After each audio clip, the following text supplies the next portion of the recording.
Sometimes I'd have to bring you down to earth too. I know this verse hurts you. I tell you what, I give you advice. I'm feeling nice. Your vices could influence your writing if you weren't biting. Friends and relatives, 5,000 strong. Welcome to 3 Count Commenters. It is your host, MagMongoSlade, and we in the building to talk about Dynamite, April 26th, another crappy show. But we're going to have fun anyway, because we always do, talking about AEW. So we got some interesting news and notes. Let's get right into it. Let's start with Mr. Potato Head, a.k.a. FTR Bald, a.k.a. he should shave his mustache, Dax Harwood, who went on Twitter. Matt Coon, which is an interesting name for a guy, he was asked a question, what topic did he want to discuss on the podcast that he never got around to? The answer was what really happened in Saudi Arabia. Dax Harwood then responded, honestly, I was afraid if I told the truth about what happened, I would have been found dead somewhere in my house.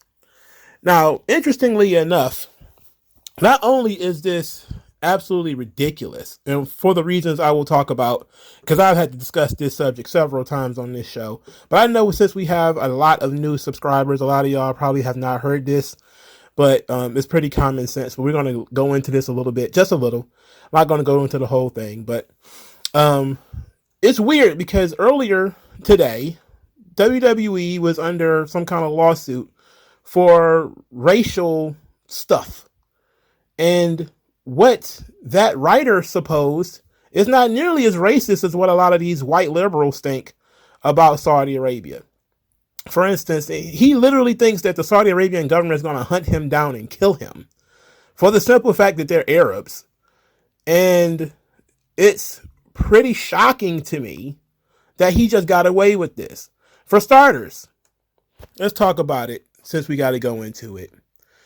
The whole thing about there being a kidnapping. For starters, did you see it anywhere on any mainstream media? No. This was during the Trump administration. I don't forget what year it was. What was it, 2016, 2017? It was in the middle of the Trump administration. If over 100 Americans had been kidnapped in Saudi Arabia, don't you think it would have made the news?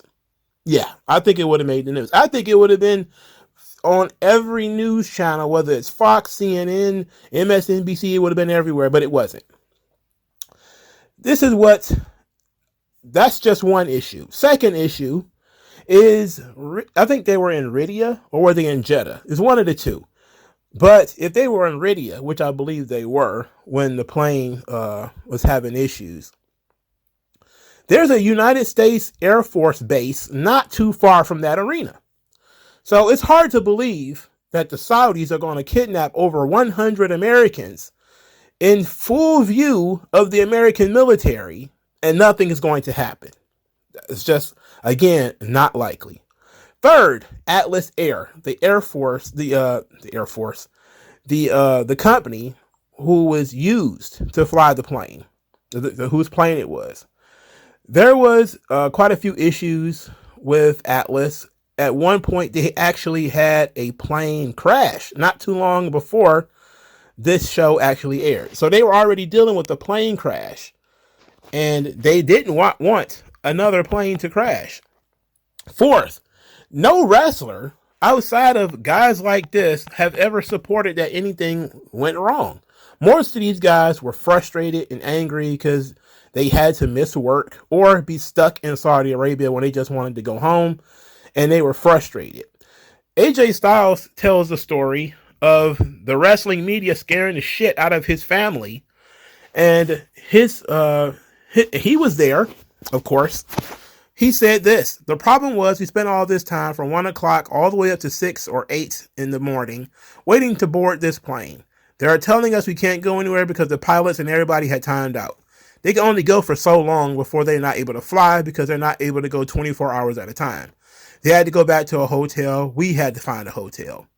Were there guns? Were there people yelling, everybody get off the plane? No, that never happened. My wife called me in a panic. She's scared to death. I go, babe, listen, we're just not able to go anywhere. It's not a big issue. Nobody has threatened to kill us. There was none of that going on. Nobody was going to get murdered. It never happened. There was no threat of physical harm or anything like that. Now, if Mr. Potato Head is thinking he's going to die because, you might have died if you'd have made the goddamn airplane, which could have possibly been faulty, and some tired pilots take off because, we can't stand to be in Saudi Arabia, which, of course, some people were able to get out of Saudi Arabia if they took their own flight, which some of them did. This is how some people managed to leave, and other people didn't leave.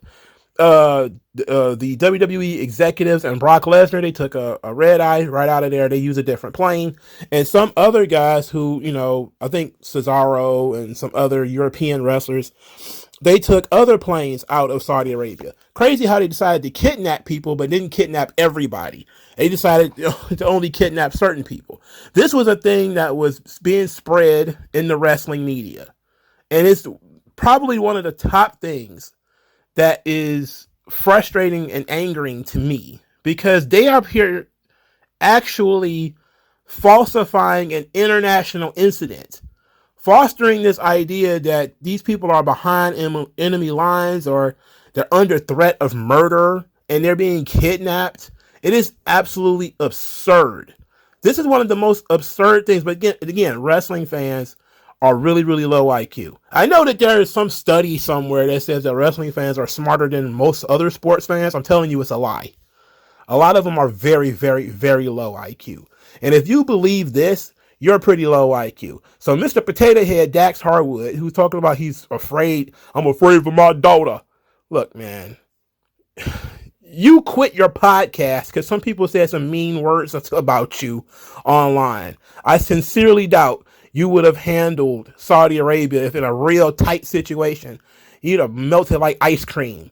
You'd been a puddle of nothing in the middle of the street. I sincerely doubt they have to do much, and you'll probably jump out of a window yourself. Moving on.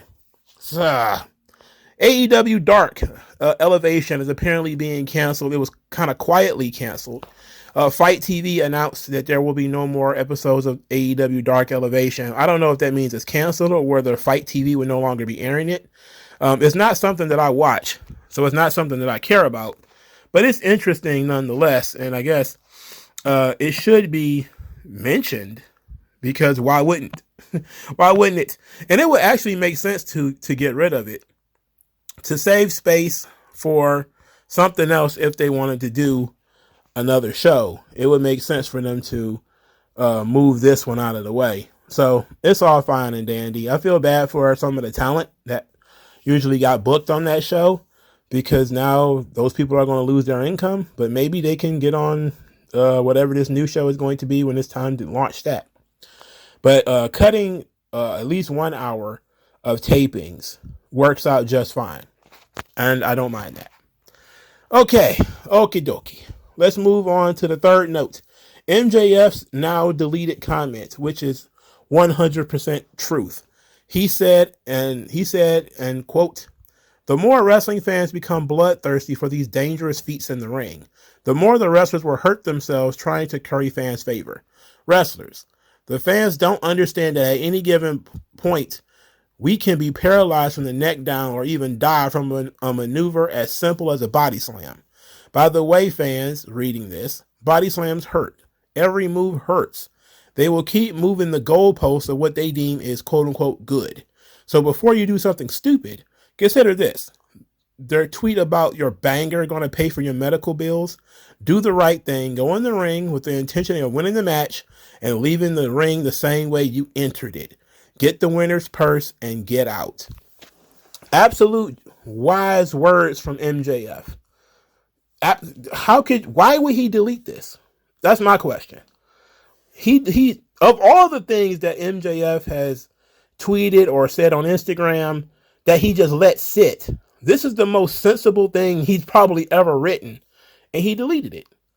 Now, the question being, because he's criticizing the fans, no doubt, in a very serious way, by saying the fans literally don't care about you. And to be quite honest, they don't. They really don't. Fans act like they care, But the same people who are talking about how much of a banger your match was, how great, how awesome you are, they're judging you as well. You're only as good as how much you agree with them. I've seen people all of a sudden say Undertaker sucks because he wore a t-shirt they didn't like.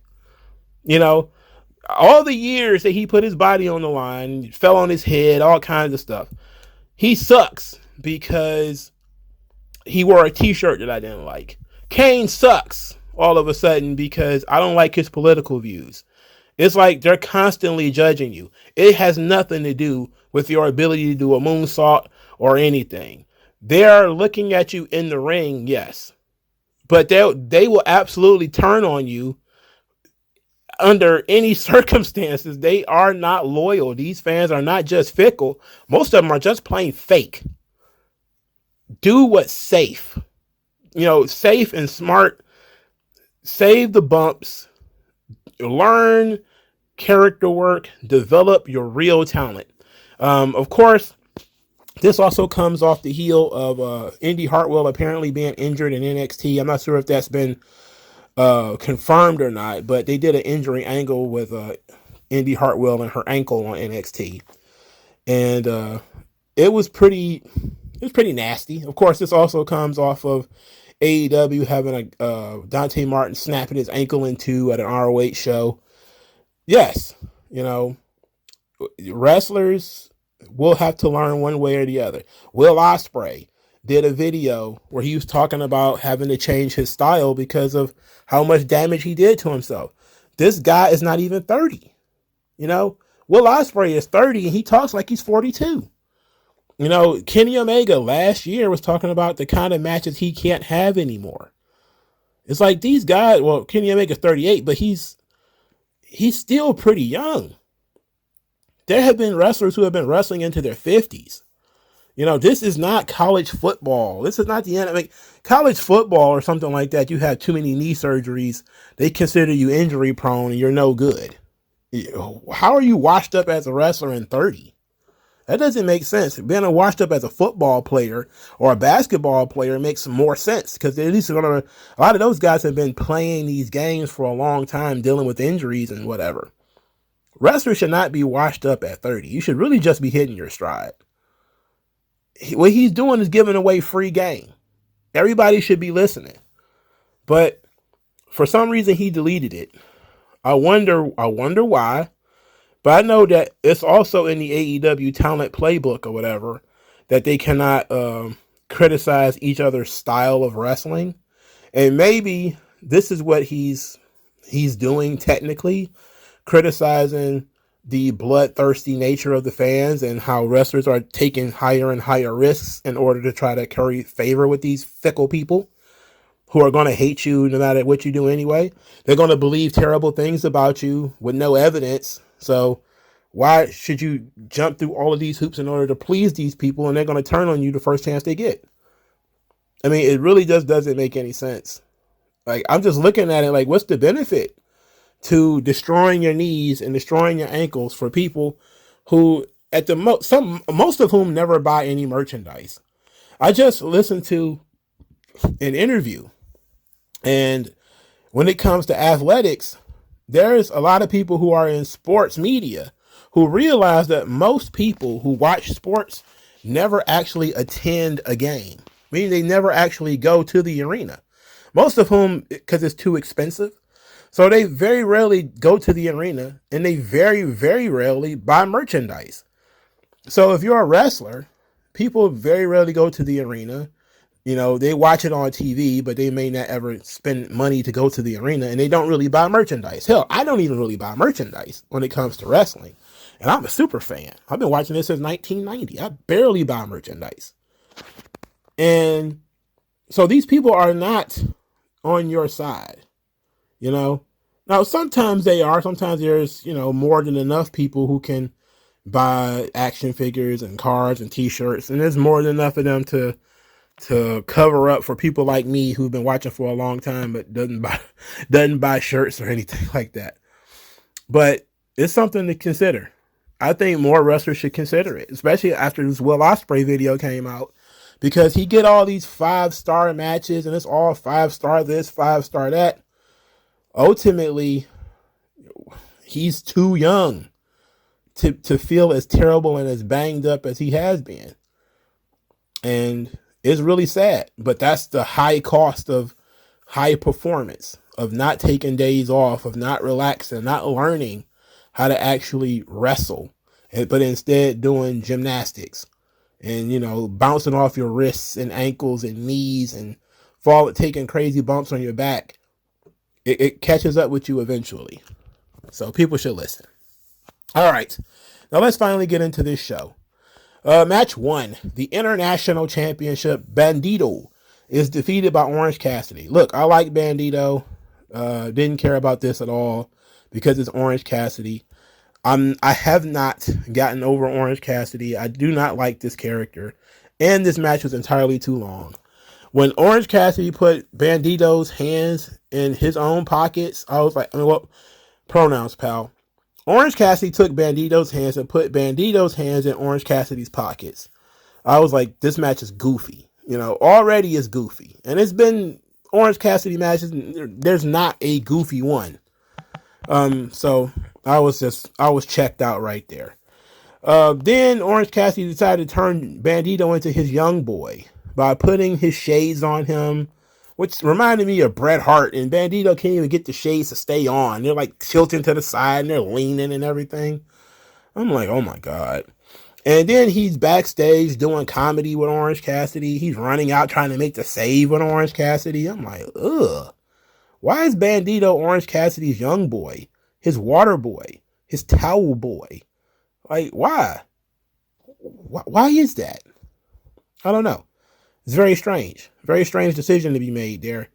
But I'm not going to pretend that I paid a lot of attention to this because I didn't like it. Adam Cole. There was a lot of audio issues early. He said he's going to call out Chris Jericho. And if Chris Jericho doesn't come out, he's going to go find him. All right. So he goes to the ring, swears that he's going to hurt Chris Jericho, says he's going to smash his face in. Chris Jericho popped up on screen, says that he doesn't want anything to do with a man like Adam Cole, who watched the woman of his dreams get beat up. He's a coward.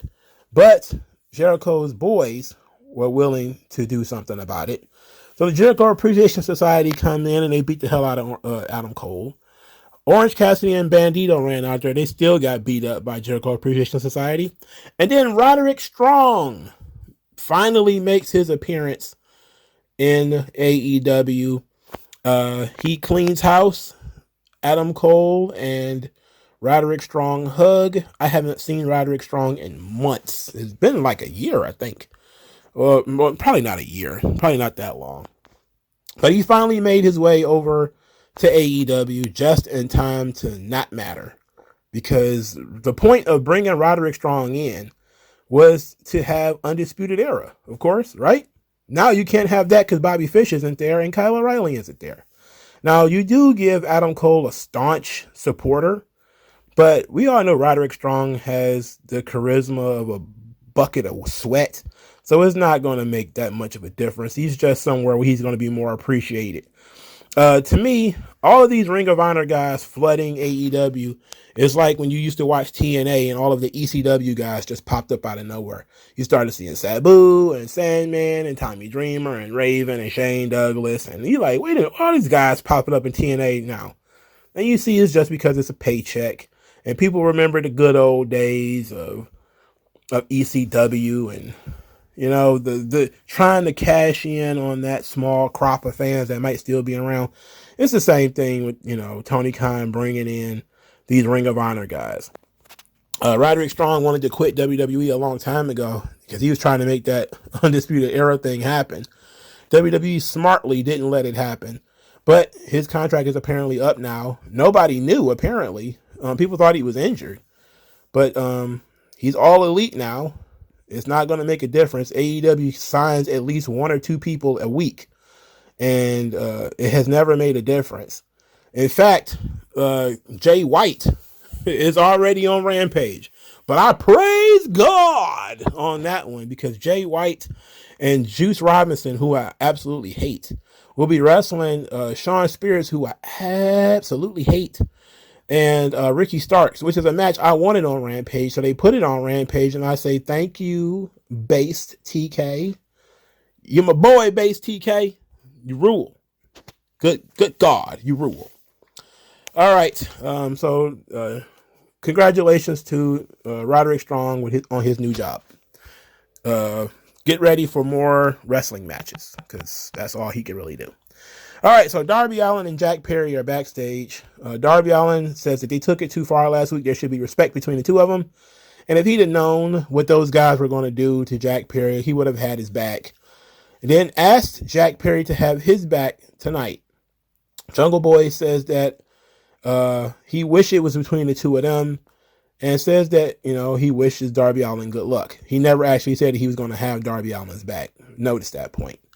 Darby Allin says he also wishes it was between the two of them because he would have beat him again.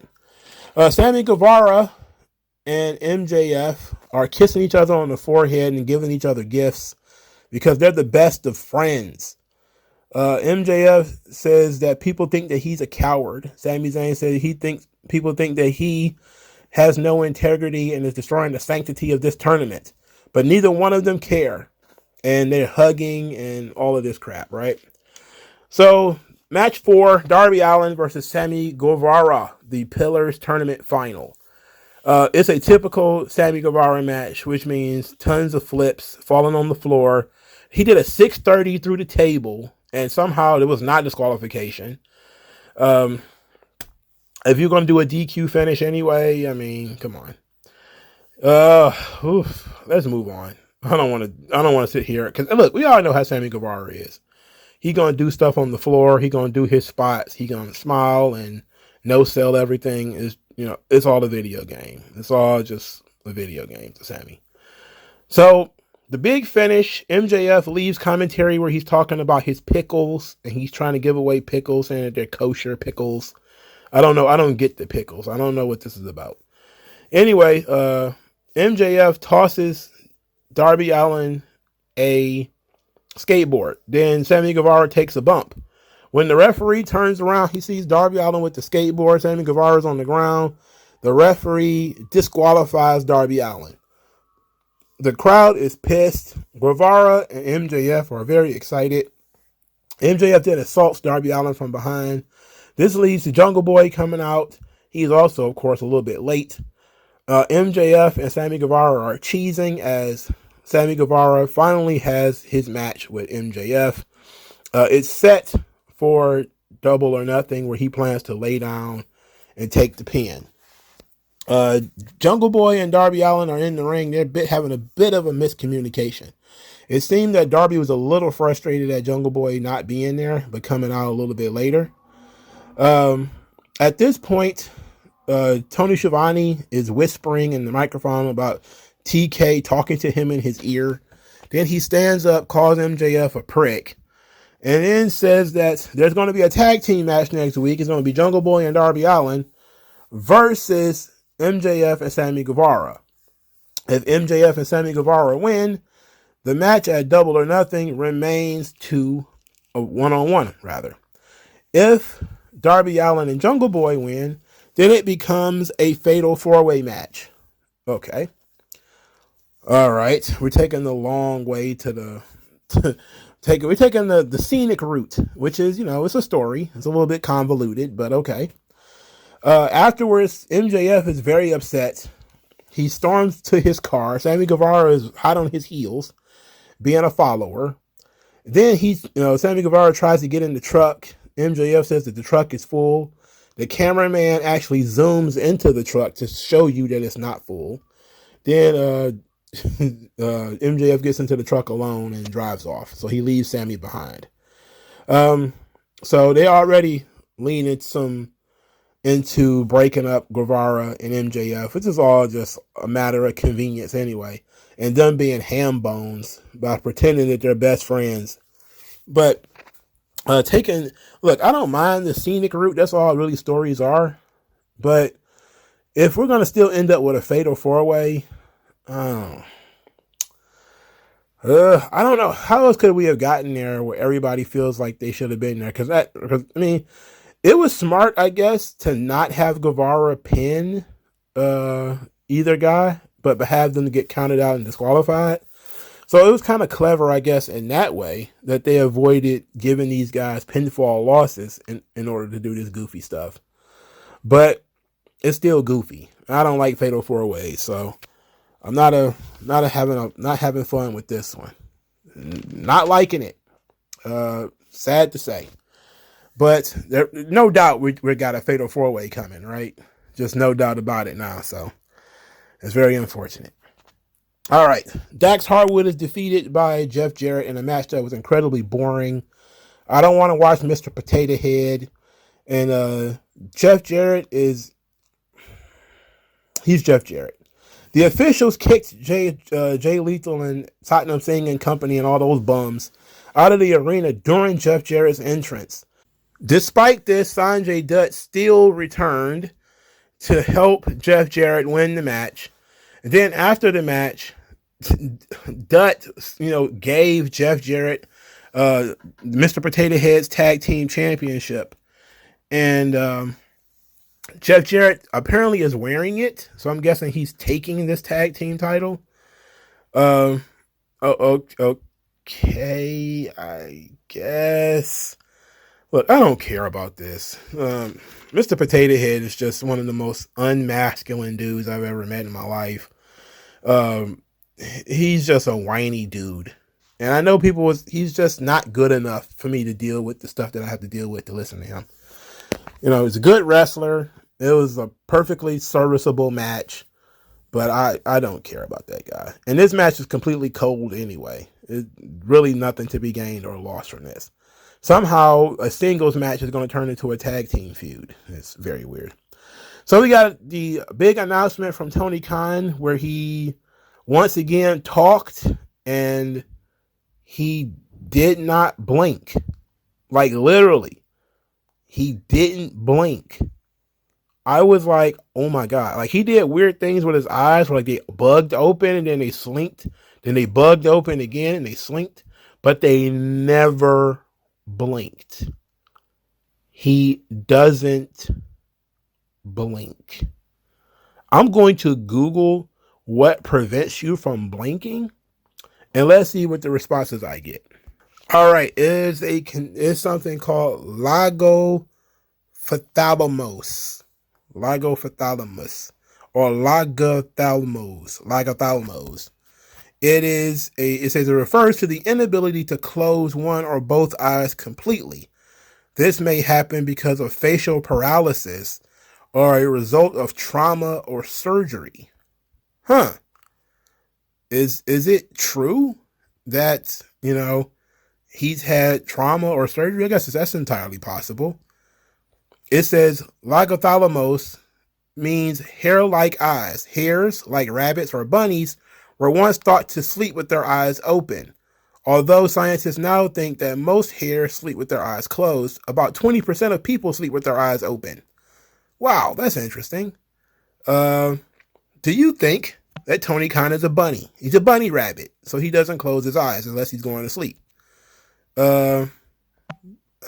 Is Tony Khan a bunny rabbit? I don't know. But his announcement, let's get back on track. His announcement is that the Owen Hart tournament will be beginning soon. The finals will be in Calgary, July the 15th, which is apparently a house show from what I was told. I was told that this was a house show. I cannot confirm, so I'm letting it be known. It's just speculation. But he, of course, talked about this basically being it's going to be matches on Forbidden Door and Dynamite and stuff like this. Nothing major. And it's going to be brought by the Owen Hart Foundation. So basically just a return of the Owen Hart tournament. And that the finals will actually be held in Calgary. All right. I was just stupefied by the fact that he doesn't blink. Ever. Like he literally never blinks. That's scary. That's problematic. That's about as ridiculous as Vince McMahon's Zorro mustache. It's like, why are these people running these wrestling companies so... I guess you have to be very eccentric to get to these sorts of levels in society. Like people with weird voices and weird quirks. Like Vince is a megalomaniac who has, a paper thin mustache now. It's like, I refuse to believe that's Vince McMahon, because Vince McMahon doesn't have a mustache. So who is this guy running around with this mustache? I don't know. But Tony Khan not blinking, it's got to be some sort of condition. Facial paralysis. What could cause facial paralysis? Well, Bell's palsy. I don't think, does he got Bell's palsy? He like JR? I don't think so. I just want the guy to blink. I just want him to blink on TV one time to show me he's human. Otherwise, I think he's Data from, Star Trek or something like that. I think even Data blinked. It's like, Jesus Christ. Up next, Wardlow defeated Jobberino with the Powerbomb Symphony. Arn Anderson got on the microphone, said that it's apropos that the NFL draft is coming up because you have to figure out who's who in the locker room and who's going to build their next dynasty. He then said that Wardlow is AEW's next dynasty and that nobody in the locker room has what Wardlow's got. But then he said that Wardlow's going to have to listen to him. Sometimes Wardlow's going to have to put a thumb in an eye. Going to have to rack somebody across the head with a chair. He's had all these kinds of underhanded, dirty fighting techniques that Wardlow might have to participate in if he's going to be under the wing of Arn Anderson. At this point, fans are quiet. They're also chanting "what" at Arn Anderson. I'm telling you that "what" chant is... We need to collect everybody who does a "what" chant and either set them on fire or make them walk the fucking plank. All right? Something bad needs to happen to people who start "what" chants. I would rather it be dirt quiet than these fucking "what" chants. I hate them. In any event, Christian and Luchasaurus came out. They didn't say or do anything except tease getting in the ring. And then they turned around to walk away. So Christian is threatening to unleash Luchasaurus on Wardlow, which, okay. If you think so, boss man, if you say so. All right. RJ City is very weird. And he was about to do a backstage interview when he was attacked by Jon Moxley in the Blackpool Combat Club. Moxley said that they have some scars to leave in AEW tonight. And so this leads us to the main event. Konosuke Takeshita and Kenny Omega versus the Butcher and the Blade. This is the main event. The Butcher and the Blade, along with Kip Sabian and Penelope Ford. Kip Sabian now has hot pink hair. And I said to myself, what does he how is he still employed? How is he still employed? He has been here since day one. How do you keep Kip Sabian employed? How do you watch him wrestle? Know that not only is he not over, he's negative over. People care less about him every time they see him. How is it possible? Unless this dude saved some valuable records or he saved your mom when she was choking on pretzels or something like that, I'd have fired this motherfucker. Unless he's the babysitter to your kids or he knows where all the bodies are buried, I'd have fired this motherfucker. Unless he's your driver, unless he pays you to be there, unless you can bang his wife, I'd have fired this motherfucker. Kip Sabian has entered the top 5 most useless pieces of garbage on the AEW roster, along with Sanjay Dutt, Juice Robinson, and Shawn Spears. Absolute pieces of trash. That's only 4. We don't need to get into number 5. But those 4 pieces of garbage, well, Michael Nakazawa, if we want to be fair, and Brandon Cutler, they're tied for the 5th spot. All right? All these guys, you can't tell me they break down the weed. They carry the weed. They carry the guns.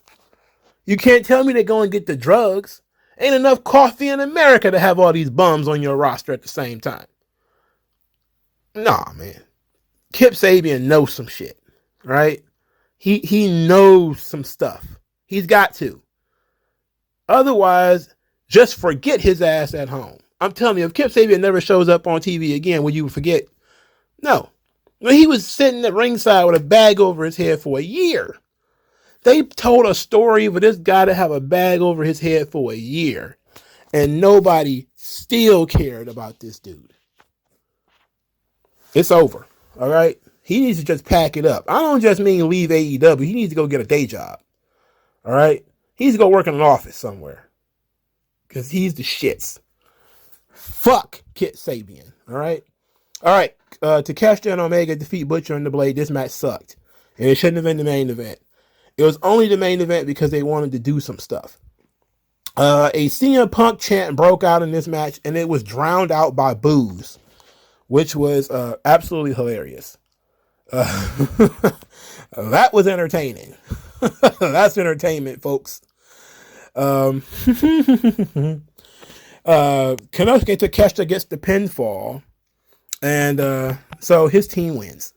Danielson, who was on commentary, stands up and says that in the ring there is a prodigy, a professional, and the other one is an amateur. Then he botches the promo by saying, you want to be with the elite. And if you were training with the elite, and then he stops and think about it for a moment. He's like, if you trained with the Blackpool Combat Club, and he was talking about if he ever trained with the elite, he'd be like Brandon Cutler and Michael Nakazawa. He wants to be with them. He should want to be with them. So Konosuke Takeshita is trying to be a peacekeeper. These guys are fighting in the ring. Moxley is attacking dudes, and they all hell breaks loose. The Young Bucks come down there. Takeshita stops them from stabbing Moxley in the head. He's begging them not to stab Moxley in the head. This allows the Blackpool Combat Club to fight back. They raise Takeshita's arms, leading everybody to believe that this is the heel turn that some people swear has been teased, which it wasn't teased at all. It's actually very similar to Yuta and Garcia, if we're being honest. In any event, Takeshita is a little befuddled by the Blackpool Combat Club just accepting him. And he didn't immediately accept the Blackpool Combat Club, but they immediately jumped him and then stabbed him with a screwdriver. It stabbed him in the head multiple times with a screwdriver until he started to bleed. And nope. Not buying this one. Again, it's too convoluted. Takeshita, if he's going to turn, he should have turned. If he wasn't going to turn, if he was going to turn, he should have turned during the match. And, either just walked off or stood idly by and watched as Kenny Omega got beat down or something. Him trying to be a nice guy, not wanting anybody to get hurt, is just what it was. People were acting like he was turning on, Kenny Omega. He was begging them not to do anything to Jon Moxley. But he's basically just being a good guy, Greg. No, that's not necessary. We don't need to stab this guy with a screwdriver. We don't need to do that. We're the good guys here, right? He ended up getting stabbed. So, somebody's going to get stabbed. Might as well be him, right? Unfortunate. Very, very unfortunate. Gotta say. So, Takeshita apparently is the new Kota Ibushi. He's Kenny Omega's new Japanese friend. This is fine until they get the real Kota Ibushi. Takeshita is very well liked by this audience, and he's been accepted in this role, I guess. I don't care enough about this stuff to complain about it, so it's just like, whatever, bro. I just thought it was funny that Danielson would have said he would have been like Michael Nakazawa if he stays with the elite, and that's 100% true, I believe. I believe that this is true. It's a true statement. There's a QTV segment I wanted to put my fist through a TV because QT Marshall is also on the list of top 5 most useless individuals in wrestling. But there can't be 8 top 5 guys. As a matter of fact, yes, there is. There's got to be like 8 top 5 guys who are the shits in AEW and are useless and could probably be fired into the sun. QT Marshall was one of them. Powerhouse Hobbs marched into the QTV segment, put his forearm under QT Marshall's throat, and then choked him. He says that everything was going fine as long as he was following the Book of Hobbs. And then he stopped following the Book of Hobbs and things went wrong. QT Marshall then said that there was a conspiracy against them by the Lucha Brothers, Wardlow, and Arn Anderson, and said, with me, you are a champion, and I promise you, you'll be a champion again. Hobbs, of course, being from the streets, is completely and totally naive and leaves QT Marshall alone instead of beating him into a bloody goddamn pulp and smashing that TV over his head and then throwing him out into rush hour traffic in the middle of Los Angeles, which is what he should have done. He should have shot-putted his bitch ass to Antarctica.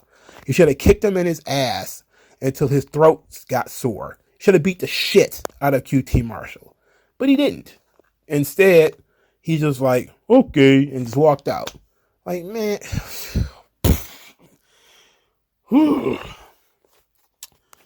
Wow. This is just all-time bad segment. All-time bad. This is not good. It's not good. It's all not good. I don't like this. I don't like this at all, brother. Okay.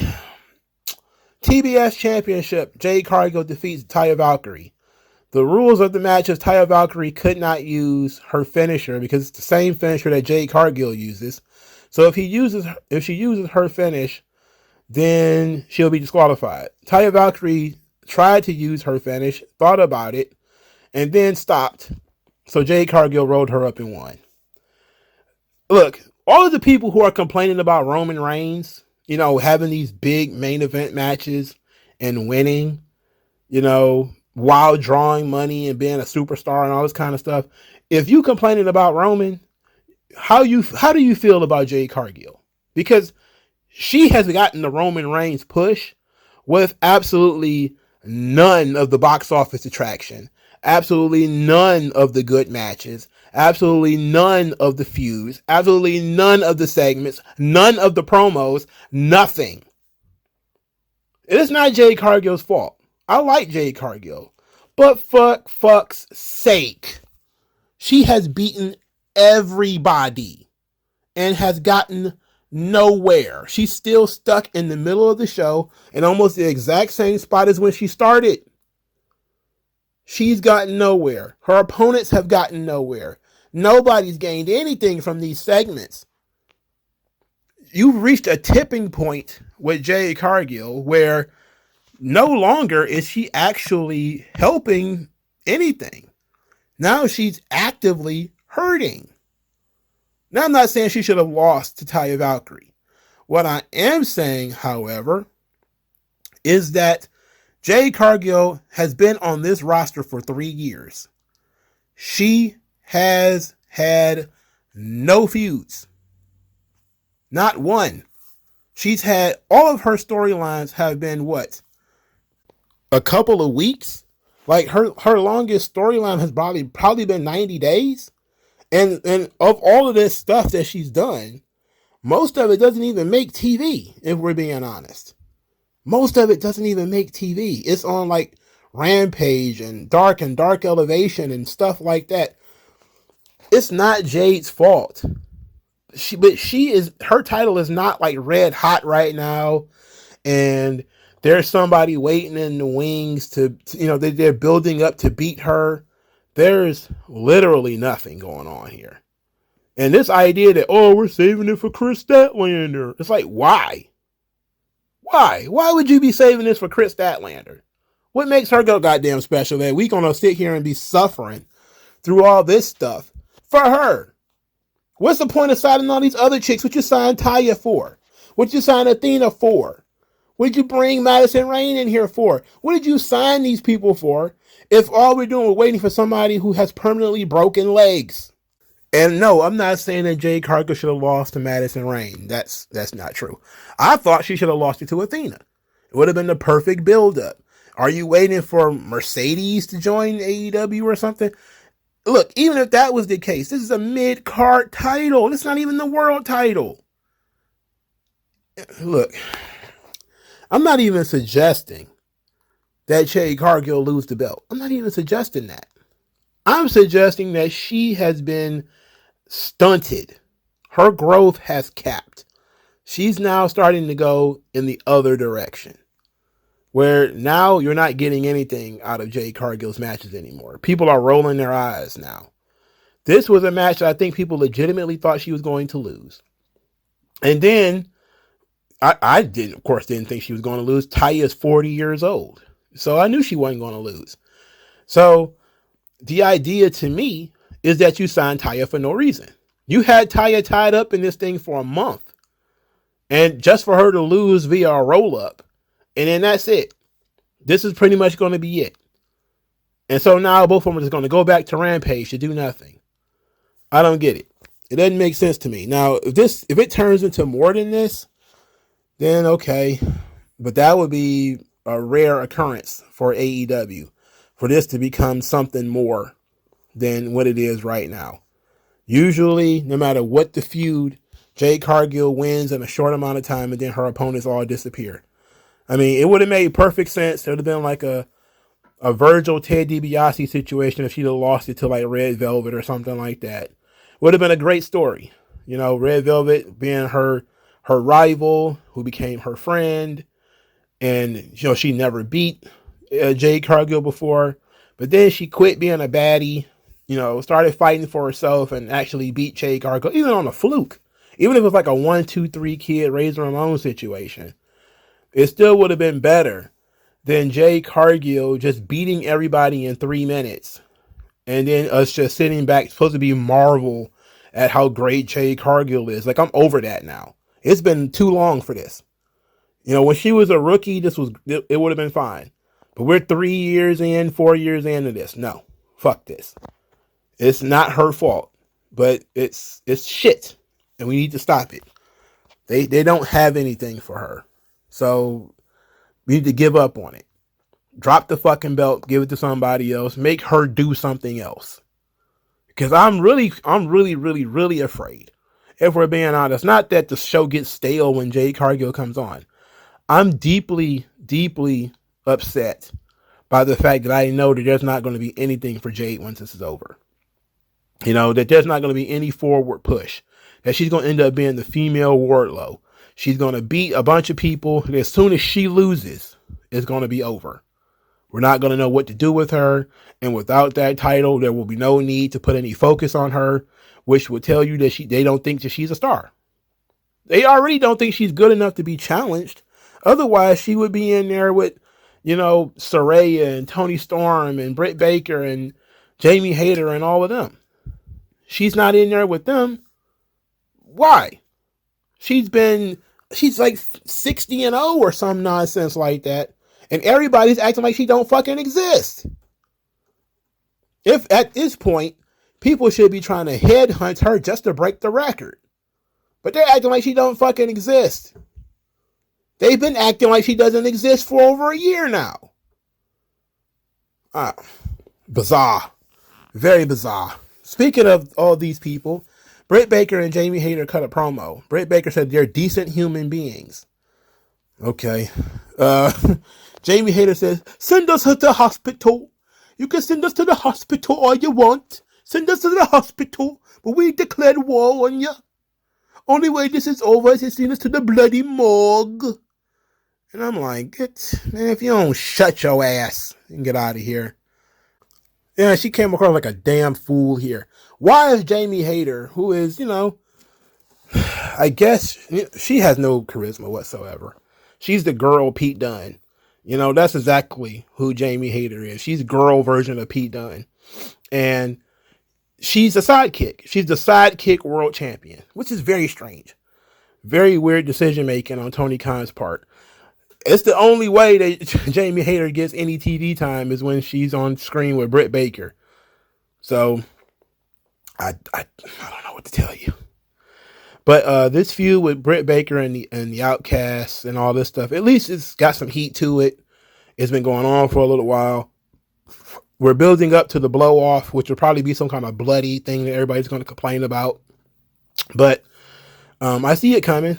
It's probably going to be like a tag team match where they're going to stab each other with stuff and fall on thumbtacks and everything.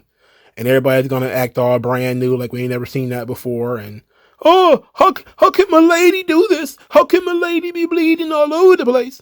It's like, look, man, they've done this several times already.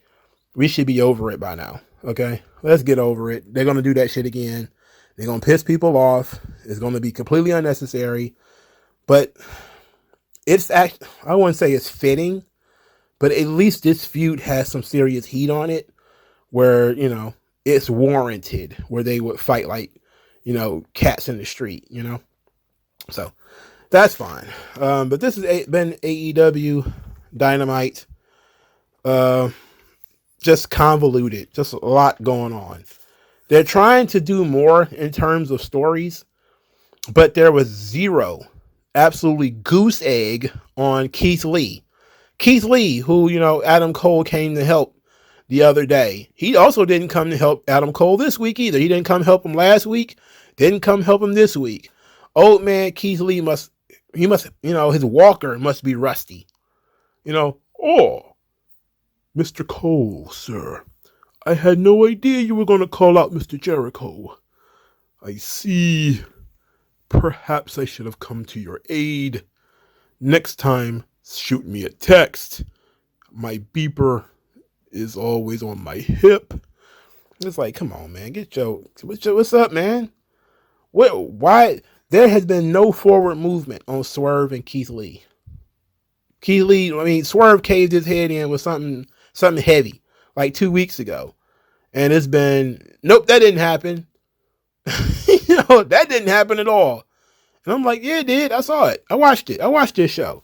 Nope. Keith Lee, Swerve, who are these people? These people don't exist anymore. They don't exist until we need them to exist. Okay. If you say so, boss man. Yeah, whatever.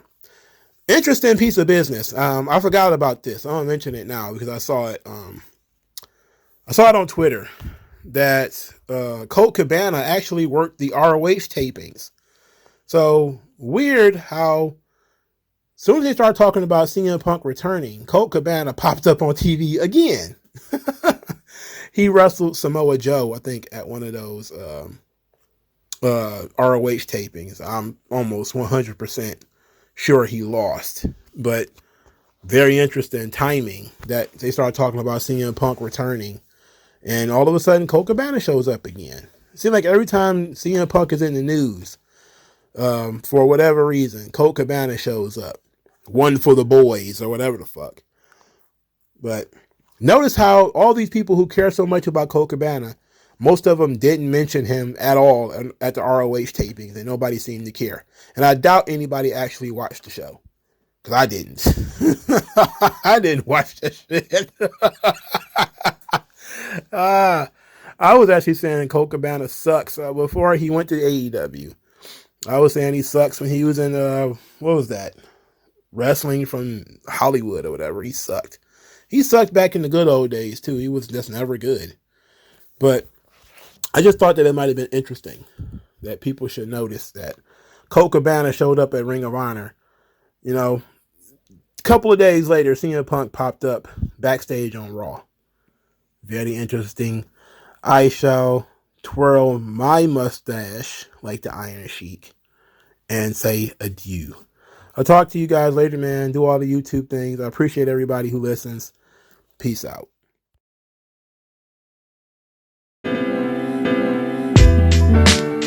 Tell me what's worse than learning all that you led to believe was all horse crap.